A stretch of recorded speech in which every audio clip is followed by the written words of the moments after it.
Recently, I read Chris Voss's Never Split the Difference. He was invited to Harvard's negotiating class several years ago.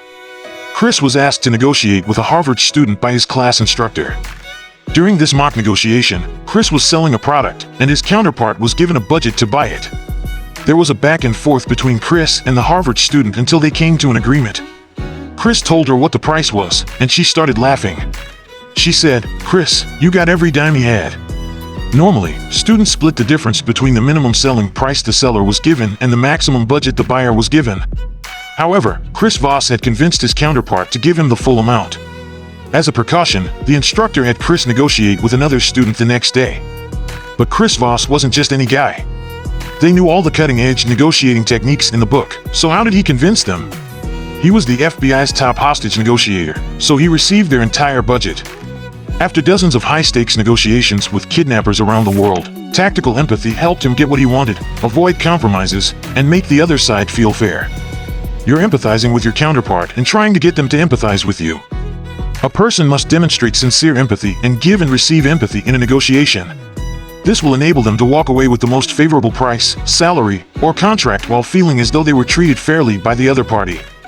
During psychotherapy sessions, psychiatrists encourage patients to talk while listening carefully. The psychiatrist may occasionally intervene to clarify what the patient is saying or feeling. Therefore, psychiatrists know that if patients feel heard, they'll be less defensive and less opposed to change. During a negotiation, your counterpart will resist your counteroffers if you show you understand their world and empathize with their concerns. Chris Voss is leading a negotiation workshop, and it took a woman a long time to learn it. I'm calling her Susan since she works for a drug company. In the first meeting, he was cold and skeptical. She tried to convince him to switch from a drug he was prescribing to a drug she was selling. Even though the sales pitch failed, Susan began to see how much he cared for his patients. "I can see how hard you work to tailor each patient's treatment." Her body language and tone of voice were noticeably warmer when he talked about any of his patients. After seeing her for the first time, the doctor paused and replied, "Yeah, I feel like I'm shooting an epidemic that other doctors don't see."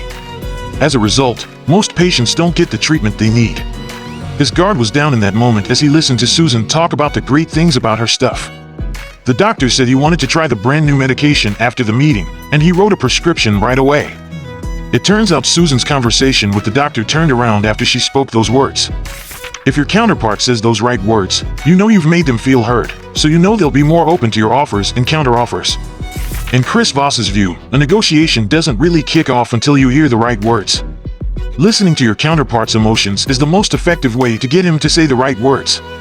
Your goal is to spot some errors and concerns regarding the negotiation, and summarize them with something beginning with "it looks like" or "sounds like." It seems like you're really concerned about blank. It sounds like blank has meaning to you. You can always follow up if you're wrong by starting your statements with "it seems like" or "it seems like." "Well, I didn't say that's how it was, it just seems that way." Nevertheless, if your counterpart confirms your summary statement, Chris Voss says you should get them to empathize with your situation.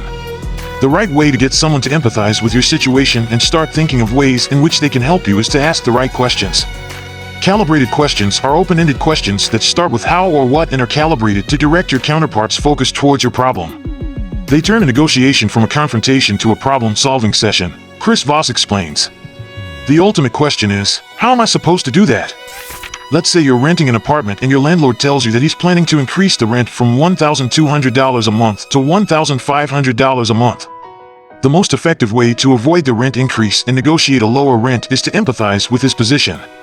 Then ask yourself, am I going to do that? You could say it seems like you think your apartment is undervalued and you just want a fair market price, but how am I supposed to pay $1,500 a month when I only make enough money to afford $1,200 a month? The key is to say, how am I supposed to do that? In the same way you would say, I value your intelligence. Can you please help me solve my problem? At this stage, if you've made your counterpart feel heard, you've built rapport with them, and when you asked your counterpart the calibrated question, how am I supposed to do that? Your counterpart will most likely do one of two things. They'll either come up with a creative solution so that both of you can get what you value most, or they'll raise or lower their initial demand to accommodate you. If they take option 2 but still give you an offer that doesn't meet your needs, you simply respond with a slightly different calibrated question. Back to the rental example. If your landlord reduces his rent to $1,400 a month, you could respond with, "That's very generous of you. That's probably the lowest price you can go. But I'm sorry, I just don't see how I'm supposed to pay $1,400 a month to stay here when I can rent a similar apartment nearby for less than $1,200 a month. This technique of politely countering every offer with some version of how am I supposed to do that is precisely how Chris Voss got those Harvard students to willingly offer him their entire budget. So the next time you go into negotiation, empathize with their situation and try to get that's right. Then get them to empathize with your situation and ask them to help solve one of your problems by asking a calibrated question like, how am I supposed to do that? If you do this, you're on your way to mastering the art of negotiation, which is simply the art of getting someone else to have your way. That was the core message that I gathered from Never Split the Difference. It's a great book on understanding the subtleties of a negotiation. I highly recommend it. If you would like a one-page PDF summary of insights that I gathered from this book, just click the link below and I'd be happy to email it to you.